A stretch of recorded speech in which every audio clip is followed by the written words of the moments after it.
I'm going to bring in American Federation of Teachers President Randi Weingarten right now. Randi, good to see you. Thank you so much for joining us. It's great to be here. So what are your observations on this? Obviously, John King, the architect of New York's Common Core revolution.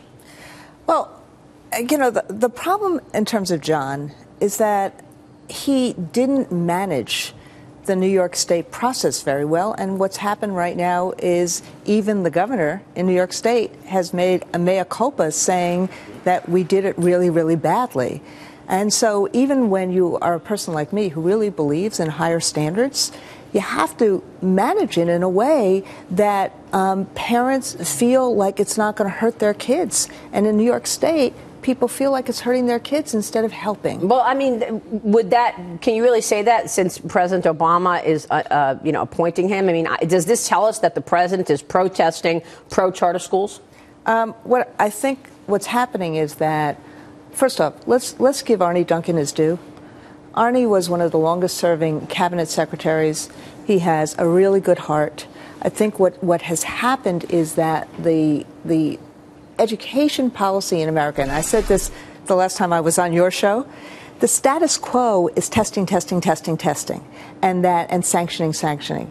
And so what's happened is that if we want to get kids to higher standards and want to actually reach kids where we need to reach them, we have to actually focus on the whole child. In fact, there's a new poll that was out in September. Well, how do charter schools not do that? Yeah, that sounds just like many charter schools that I've tried to help with in Bridgeport, Norwalk. What you said is precisely what a charter school is. Well, when charters so, look, we actually run a charter up in South Bronx, union-based charter, 100% graduation rate the last few years.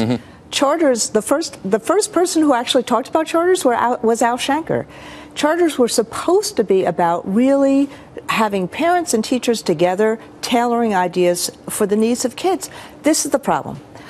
When half the kids in the United States of America are poor, we need to have a public education system that actually reaches all of them. What I was about to say was that there's a poll out a couple of weeks ago, PDK poll, that says even the public gets that we need to engage kids rather than test kids. And the problem in New York with John was that it started with testing, not engaging. On charters, if they followed the same rules as other public schools, were as transparent and accountable, then you'd have a lot of different choices for kids. The bottom line is we need to meet kids where they are. We need to give them art and music and lower class size and project-based instruction. It sounds like you like charter schools, but you want charter schools to be unionized. No, I want charter schools to be accountable. I want charter schools to be transparent. I don't want charter schools to, when kids are not doing well, to kick kids out. I want charter schools. You look in New York City.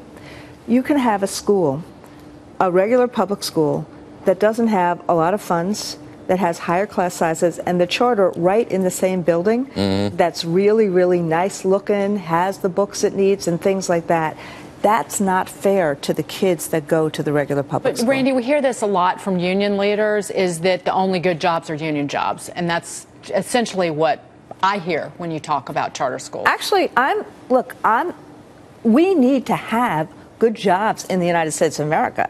This is what the union movement does on a macro level, is it makes sure, it fights to make sure that people have wage increases. There's a new study out on women's work, on women, and it says women who are in unions actually make about $12,000 more a year than women who are not. So what unions do is just try to increase wages, and we have big wage stagnation. But that's not just the history of unions. Let's be clear. I mean, what unions do is they create a lot of apathy. They create laziness. They create some of the bad practices that many charter schools would say